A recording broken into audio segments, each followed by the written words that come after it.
Now, what would you do with your retirement years if you were a self-made millionaire? After years of hard work, some people may decide a more relaxed and comfortable lifestyle was now in order. But not American-born Ray Maasai. At 74, he was still looking for life's great adventure. So he decided to up sticks from his home in Seattle and head out on what can only be called the ultimate safari.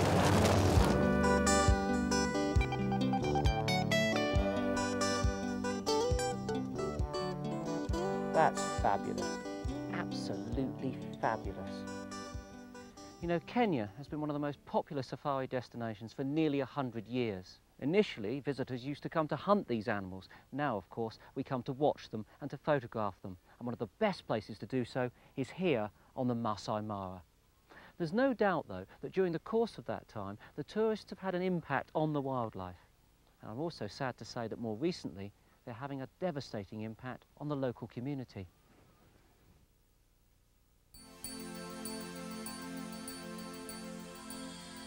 The image of Africa in many Western eyes is the nomadic and noble Maasai tribe, where boys hunt lions and quarrels are still settled with the spear. But as tourists started to arrive, their way of life was about to change forever.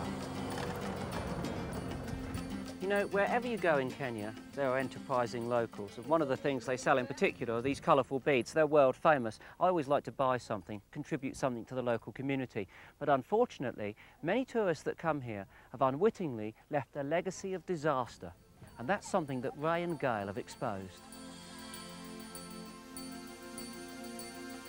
I don't think people realize the damage that's taking place. They think they're doing something good and how nice to be able to bring candy for kids. But the reality is, when I started working in this project with Ray 11 years ago, it was unheard of to see a cavity in the mouth of a Maasai child.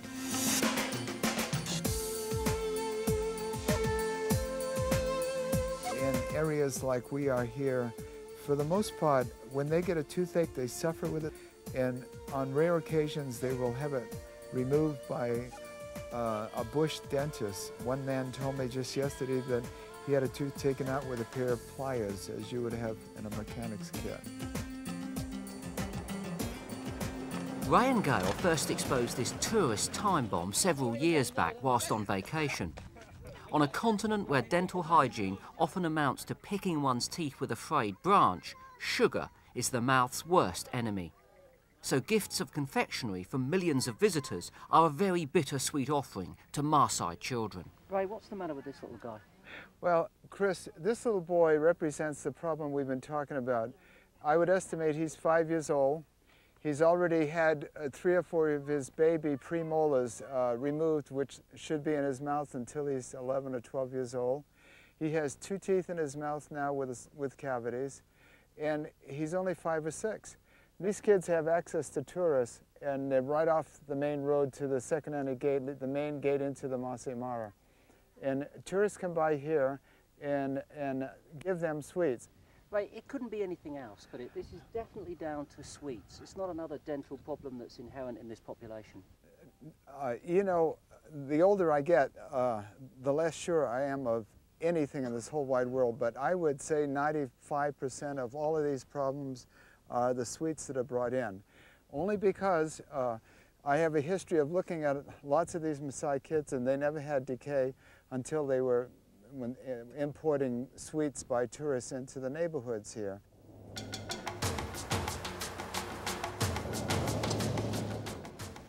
In treating this escalating problem, Ray and Gail have logged up more than 15,000 miles this year, hauling everything from X-ray machines to dental floss through the remote grasslands of Kenya, Tanzania, Zimbabwe and South Africa.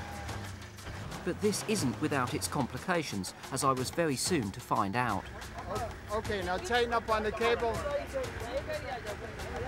This is a common thing here on the Mara. This soil, which looks like typical mud, isn't. It's called black tuff, and it's really soft, and when it gets wet like this, it's really easy to get stuck. Okay?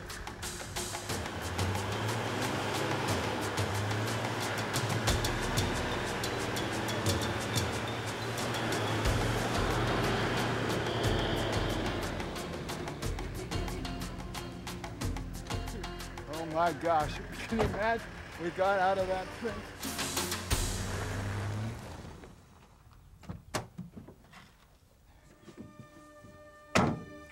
On arrival at any location, it's all hands to the deck. And with the prospect of free dental treatment, there's no shortage of helpers. Incredibly, it only takes a couple of hours to get the mobile surgery up and running. As most of the people in this region live miles from any healthcare, Ray's clinic has become big news, famous even. As you can see today, the bush telegraph's been working, he's only been open for a couple of hours, and already there's a long queue of people waiting for help. We see people who have been suffering for 6 months, and to remove a tooth, and when they stand up and shake your hand and hug you, and it's a feeling that you just can't get when you do pay dentistry. The Maasai are very much asking themselves many questions about the doctor. Why is he getting all this donation? But it's unbelievable. Up to now, they never know where the doctor get all these free medicines. I don't think he or I kid ourselves that we're going to make any major impact, but you'd like to think that every little bit you do helps. So Ray, how many of these mobile dentist clinics are there, do you think? Do you know, I don't know of anyone who's doing this in Kenya or Tanzania. We've been around quite a bit. Mobile dental clinics are used a lot in special places in America, Alaska. The military uses them a lot. And despite what appears to be a small unit, these high-speed drills are actually more efficient than the ones I had in my Seattle office. Judith, could you get me the stand for the x-ray? You know, it's one of these boxes in here, please. So, Ray, what about power? Is there enough power here? They do turn the power off about 3:30, 4 o'clock in the afternoon to service the generators. So that, in a way, we sort of... That's a tea break. We sort of like that because that gives us a legitimate excuse to call it a day. I'll tell you one thing, if we carry on talking, no one's going to get any treatment, Ray. Well, What more can I do to help now? what you could do to help is take your friend and your camera and get out of here. No. Leave you in peace. That's what I like about Ray. He's always dead honest, you know. This is not a man who beats around the bush. He might drive around the bush, but he's got a good purpose. You know?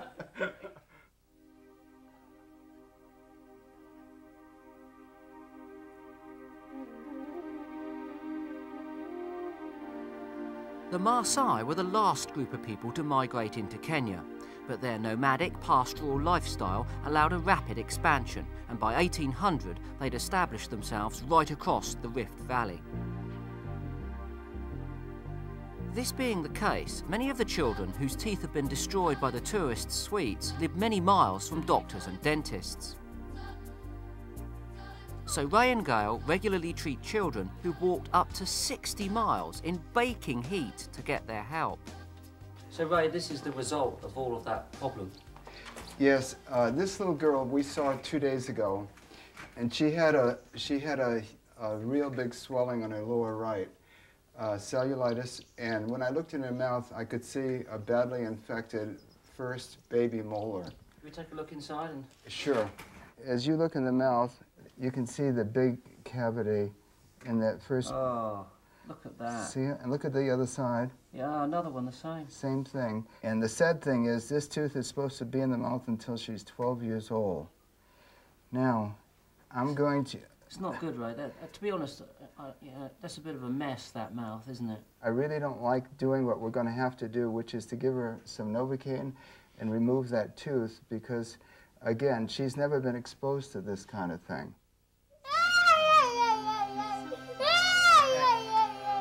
It's not surprising that just the anaesthetic is causing so much upset for this young Maasai girl.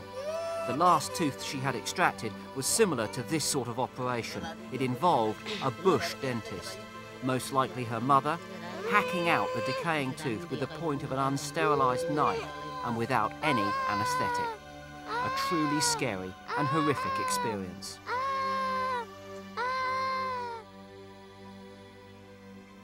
So is it time, Ray? Is it time to pull this tooth out? Yes, it's been about 5 minutes, and this is not going to be a pretty scene because, yeah, but you notice every time I approach her with my hands, she's looking to see what I have in my hands, because she knows that there's a knife or some horrible thing from seeing it in the manada where she's from. There's no real data on how many children's teeth are being destroyed by imported candy, but Ray and Gail estimate that tens of thousands of Maasai children are now suffering. Although she probably wouldn't agree at this moment in time, Jane is one of the very few lucky ones.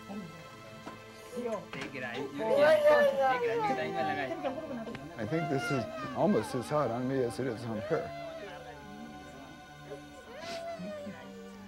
If you weren't here though, Ray, imagine what it would be like then. Well, the only consolation is at least we took it out without pain.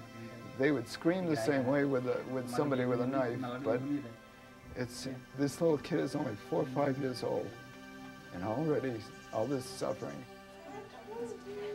If you're ever lucky enough to come on safari here in Africa, I think that was probably enough to change your mind about giving these kids sweets. For goodness sake, bring something else. That's terrible.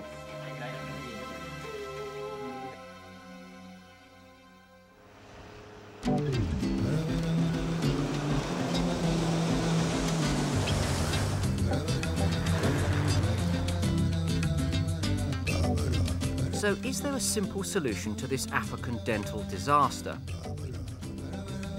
Ray took me to meet some of his patients out in the bush to find out.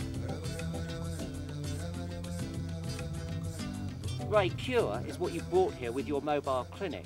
That you can apply, but not to everyone. So prevention has to be even more important, surely. It certainly is.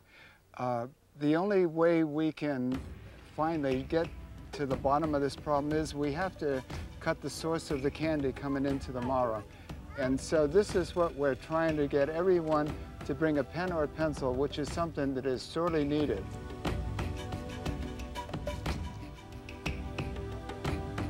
But Ray, it's a really widespread problem. It's probably not just occurring here on the Maasai Mara, but all over Safari Africa. So how could we more instantly communicate this message to the tourists? I'm developing a label right now which will stick on the back of every seat in a tourist bus, giving a warning: please do not give candy to the children of the Mara. And we hope that that will cut the flow of candy coming into this area.